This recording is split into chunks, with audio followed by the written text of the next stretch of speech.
it's sort of ironic to be on with you and with Rachel, and Rachel in particular, because I can go back to 2014 when I would be on Rachel's show as a correspondent at curfew time in Baltimore when I was covering the Freddie Gray uprisings, and these were mass marches that were in regard to police taking Freddie Gray's body and treating it like a rag doll and flinging him into the back of a police van and then riding around with him unshackled in that van until the rag doll broke and he died. And he died alone in the back of a car, being brutalized for no reason other than making eye contact with police as he rode his bike.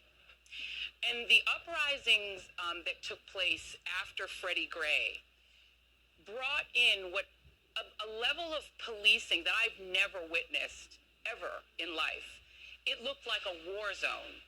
Police brought in tanks. They brought in body armor.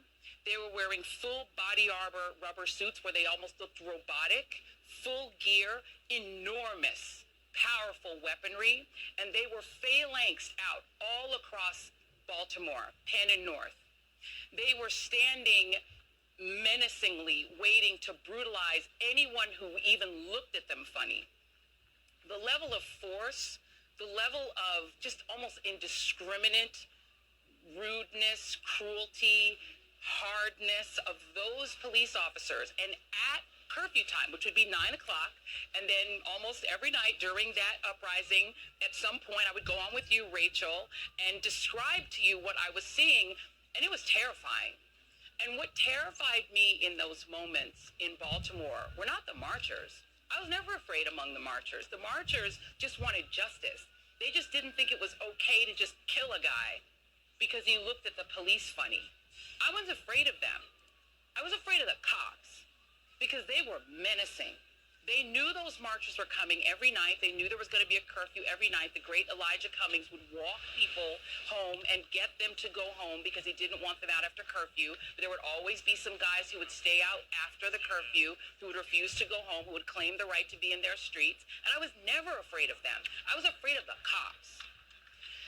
The reason, as Claire talked about, that these people were so unafraid of the cops, who were sparsely distributed through our capital, which hasn't been breached since 1812, when it was burned.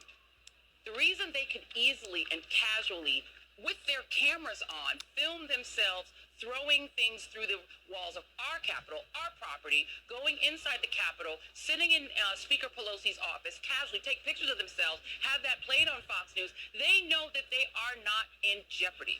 Because the cops are taking selfies with them, walking them down the steps to make sure they're not hurt, taking care with their bodies, not like they treated Freddie Gray's body. White Americans aren't afraid of the cops.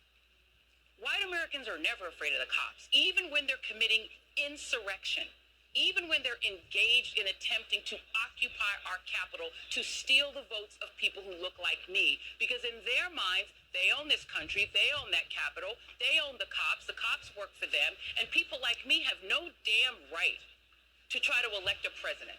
Because we don't get to pick the president, they get to pick the president. They own the president, they own the White House, they own this country. And so when you think you own it, you own the place, you ain't afraid of the police because the police are you, and the police reflect back to them. We're with you. You're good. We're not going to hurt you because you're not them. Guarantee you if that was a Black Lives Matter protest in D.C., there would already be people shackled, arrested, or dead. Shackled, arrested, en masse, or dead. Cunningham on here. She'll tell you how they treated her in Ferguson. Put Alicia Garza on here. She'll tell you how they treated her at every Black Lives Matter march. Get Patrisse Cullors on. They'll tell you. They'll tell you what it feels like to protest peacefully and unarmed and have how the police will treat you if you're black. That's it. They're not afraid of the cops because they know the cops are cool with it.